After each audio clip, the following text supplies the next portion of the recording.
Don't bite the hand that feeds you. Go for the legs. It'll throw them off balance. Welcome to Night Vale.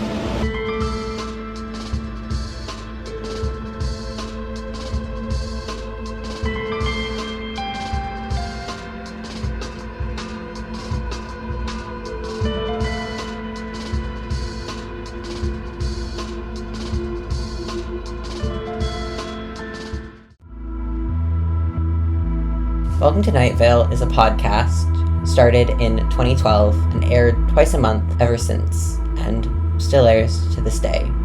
Created and written by Joseph Fink and Jeffrey Craner, and narrated by Cecil Baldwin as Cecil Palmer, the voice of Night Vale.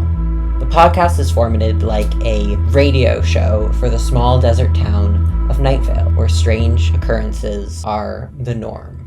Despite starting over 10 years ago now, Night Vale has managed to stay relevant, or at least has garnered a consistent following which remains loyal to this day.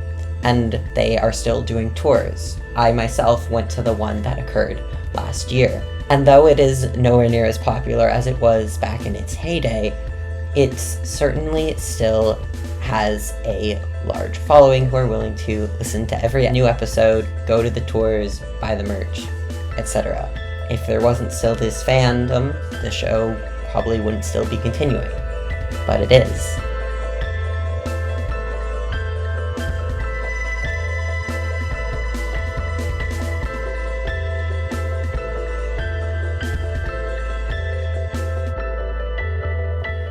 And why is that? What has given Night Vale such a staying power that has allowed it to remain good and entertaining even all these years later? And as someone who has listened to every single episode and listens to them as they come out, I can confirm that I do believe that the quality has remained very consistent up to the present. I think before we can say why it's still good, you have to say what drew people to Night Vale in the first place. Well, for one, it is easily digestible content. Not in terms of what's in it, as the horror slant is not for everyone, but the episodes tend to be within 20 to 30 minutes. It's a podcast, so it's easy to listen to wherever you are. And the protagonist, Cecil, is a very entertaining and engaging host. You always want to keep listening. One of the main draws of the show was the main protagonist was gay. And that, especially, 10 years ago, that wasn't a very common occurrence in podcasts and in media. And to have that, it garnered a very big LGBTQ+ following, which has remained loyal to this day. And because it continues to add a whole roster of queer characters throughout the show, the horror and comedy of it also is a big draw. There's a lot of people who really engage with that sort of media, me included. I'm not the biggest fan of horror, but when it's combined with comedy, that is one of my favorite genres, and will often watch, or in this case, listen to many works within that media, because I think there is a very broad array of stories you can tell, and especially within the world of Night Vale, where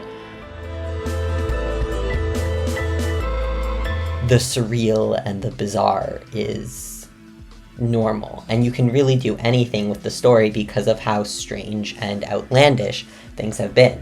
You can't really jump the shark with a show like Welcome to Night Vale, because shark jumping is a normal thing there, metaphorically, although I wouldn't be surprised if they had mentioned that at some point in its many, many episodes. Another thing, which I think both drew people in originally and is why a lot of people stay, is because of the mysterious element. Because it is so strange and so few concrete answers are given for many of the oddities of Night Vale, it has caused people to want to know what's going on, especially when mysteries are set up.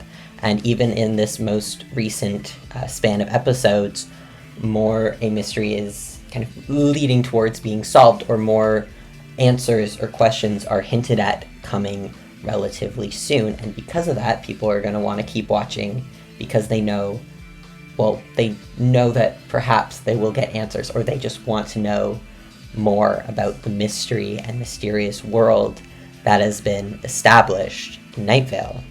Another thing which I do think added to the sort of longevity of the show and how it's managed to keep coming up with new storylines and new angles is the characters. That it's not just Cecil, like there is a whole town's worth of characters who come in and out of the show and oftentimes speak within the podcast, which has certainly elevated it and make the world of the podcast and of Night Vale feel a lot more real and lived in because of how many different people whose actual voices you hear and whose stories you see unfold over years.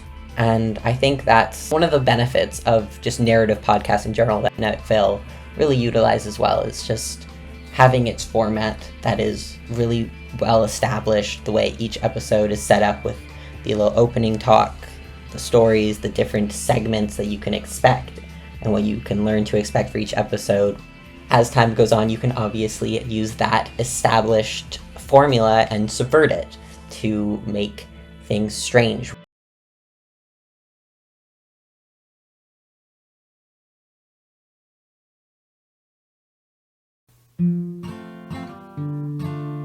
In the most recent span of episodes has been one character coming in from outside and trying to disprove all the strangeness by explaining it away, adding science to the supernatural and bizarre elements of Night Vale. And one of that was just saying that wasn't the weather, that was just music. And then they didn't introduce the music segment with saying, and now the weather. That felt really strange, it doesn't feel right. And that's happened time and again throughout the entirety of the podcast whenever things dynamically shift, even just for a small amount of time whenever something bad is happening or when something big is changing within the status quo. You can tell by the formula of the episode being changed in some way. And really, it's just a fun show to listen to. It's like listening to the radio, because that's what it's supposed to be, but in a strange world that allows for a little bit of escapism from the mundanity or horrors of real life for the eldritch and existential horrors of Night Vale instead. Thanks for watching. Go listen to Night Vale if you want. I just wanted to make something quick while bigger projects are in the works. Good night, Night Vale. Good night. It may not be too long, and it may all come out wrong, but I wrote you a second song eventually. It may go out of tune, and it may end all too soon, but I wrote you a second song eventually.